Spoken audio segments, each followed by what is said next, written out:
کہ اس کی بنیاد پر اب یہ جو حکومت ہے اس کے پاس کوئی اور چارہ نہیں ہے۔ آرٹیکل 213 218 کلیئر ہیں، اس وجہ سے جو رابطہ کیا گیا ہے، اس رابطے میں جو حکومت کی طرف سے جن دو لوگوں کا ذکر سامنے آیا ہے اور جن کا نام سامنے آیا ہے کہ جو حکومت پاکستان ہے اور وزیر اعظم عمران خان ہیں، انہوں نے احسن محبوب، راجہ عامر خان، سید پرویز عباس کا نام تجویز کیا ہے، جبکہ جو خیبر پختونخوا سے سید جسٹس ریٹائرڈ اکرام اللہ، فرید اللہ خان اور مزمل خان کا نام تجویز کیا ہے، اور یہ پنجاب اور خیبر پختونخوا سے عمران خان نے جو نام تجویز کیے ہیں وہ آج بھجوا دیے ہیں اپوزیشن لیڈر کو، اور اب ایک ایک منتخب ہونا ہے۔ دیکھتے ہیں کہ اپوزیشن لیڈر اپنے ان میں سے کسی کو سلیکٹ کرتے ہیں یا نئے نام بھجواتے ہیں، اور اس کے بعد پھر یہ معاملہ کمیٹی میں جائے گا اور پھر اس کا کوئی حل ہوگا۔ تو یہ 18ویں ترمیم ہے، اس کے خلاف نہ ہم کچھ کر سکتے ہیں نہ آپ کچھ کر سکتے ہیں، سوائے یہ کہ کبھی عمران خان کی ایسی حکومت بنے کہ جس میں 2/3 میجورٹی ہو، اور پھر یہ قوانین میں اور آئین میں تبدیلیاں لائی جائیں، اور یہ جو 18ویں ترمیم ہے پہلے اس کو ختم کرنا چاہیے۔ میں ہمیشہ کہتا ہوں کہ یہ 18ویں ترمیم نے بگاڑ دیا ہے پورے کے پورے آئین کا جو حلیہ ہے۔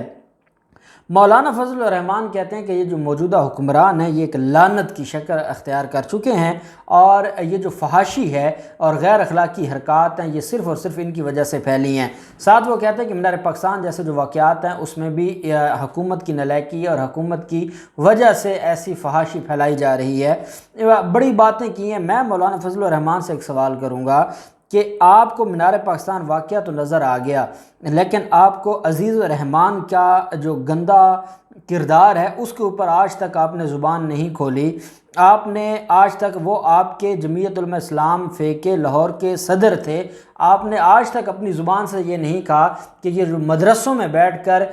دین کا اور علم کا نام لینے والے اور مذہب کا نام لینے والے، اب شاہ نواز احمد کا نام دیکھ لیں، وہ بھی اپنے آپ کو مفتی کہلواتا ہے، جو راولپنڈی میں واقع ہوا ہے۔ تو آپ عمران خان پر تو لعنتیں بھیج رہے ہیں، کاش اگر آپ لوگوں میں تھوڑی سی بھی اخلاقیات ہوتی تو آپ ان لوگوں کا نام لے کے آپ کہتے کہ ان درندوں کو سزا ہونی چاہیے۔ یہ مدرسوں میں بیٹھ کر، مسجدوں میں بیٹھ کر، اللہ اور اس کے رسول کے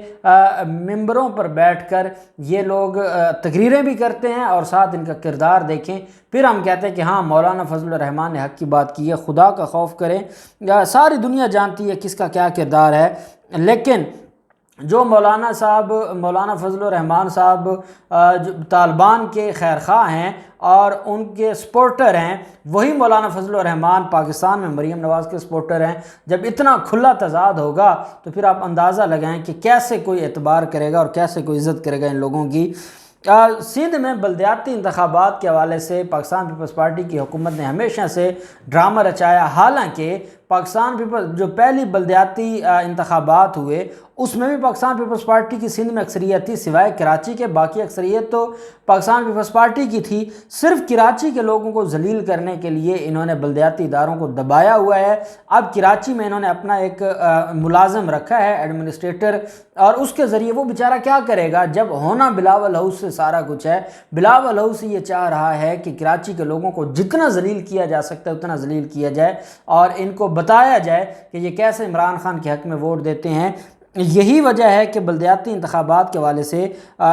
جو سندھ حکومت ہے، الیکشن کمیشن آف پاکستان میں انہوں نے کہا تھا، ایک درخواست دی تھی کہ ہم ابھی الیکشن نہیں کروا سکتے، بلدیاتی حکومت اور بلدیاتی الیکشنز ہم نہیں کروا سکتے۔ اس پر سو موٹو نوٹس لیا ہے، اس پر از خود نوٹس لیا گیا الیکشن کمیشن آف پاکستان کی طرف سے، اور پاکستان پیپلز پارٹی کے خلاف یہ نوٹس لیا گیا ہے، اور یہ کہا گیا ہے الیکشن کمیشن کی طرف سے کہ بلدیاتی انتخابات کے انعقاد نہ کرانے پر یہ از خود نوٹس لیا گیا ہے، جس کی روزانہ کی بنیاد پر سماعت ہوگی۔ پہلی سماعت 7 ستمبر کو شروع ہوگی اور پھر 7، 8، 9 یہ مسلسل روزانہ کی بنیادوں پر سماعت ہوگی۔ الیکشن کمیشن کے دفتر میں یہ سماعت کی جائے گی۔ چیف سیکرٹری سندھ کو طلب کیا گیا ہے، سیکرٹری بلدیات کو طلب کیا گیا ہے، اور ایڈوکیٹ جنرل کی طلبی کی گئی ہے اس میں، اور ان کو نوٹس جاری کیے گئے ہیں کہ 7 ستمبر کو پیش ہو کر اس کیس کی سماعت میں حصہ بنیں۔ 7 اٹارنی جنرل صاحب سے یہ گزارش کی گئی ہے الیکشن کمیشن پاکستان کی طرف سے کہ از خود نوٹس کی سماعت کے دوران اٹارنی جنرل صاحب سے بھی معاونت طلب کی جائے گی اور اٹارنی جنرل صاحب اس معاملے میں معاونت فراہم کریں۔ سندھ حکومت نے مردم شماری کے اعداد و شمار پر اعتراض کرتے ہوئے، یہ بیسیکلی بہانہ ہے مردم شماری کے اعداد و شمار پر جو اعتراض ہے کہ فوری بلدیاتی انتخابات کے انعقاد سے انہوں نے انکار کیا تھا اور پارلیمنٹ کے فیصلہ تک بلدیاتی الیکشن کے انعقاد سے معذرت کرتے ہوئے اسے ناممکن قرار دے دیا تھا۔ 30 اگست 2020 کو بلدیاتی اداروں کی مدت مکمل ہو چکی ہے سندھ میں، اور 30 اگست 2020 سے اب جو ہے وہ پورا 1 سال گزر گیا ہے، اور اس کے باوجود سندھ حکومت نے وہاں پر الیکشنز نہیں کروائے، جس کے بعد نظام ایڈمنسٹریٹر اور کمشنر سسٹم کے تحت چلایا جا رہا ہے، اور اب وہ خطرے میں پڑ گیا ہے۔ اب یہ سو موٹو نوٹس ہوگا، از خود نوٹس ہے، اور یہ الیکشن کمیشن نے لیا ہے از خود نوٹس، اور اس کا جو کارروائی ہے وہ 7 ستمبر سے شروع ہو جائے گی۔ اور آج سے ہی بلاول ہاؤس میں پریشانی شروع ہو گئی ہے، کیونکہ بلاول ہاؤس چاہتا ہے کہ وہ اپنے ملازموں کے ذریعے حکومت چلائے، وہ نہیں چاہتا کہ کراچی کے لوگ اپنے بلدیاتی نمائندوں کے تحت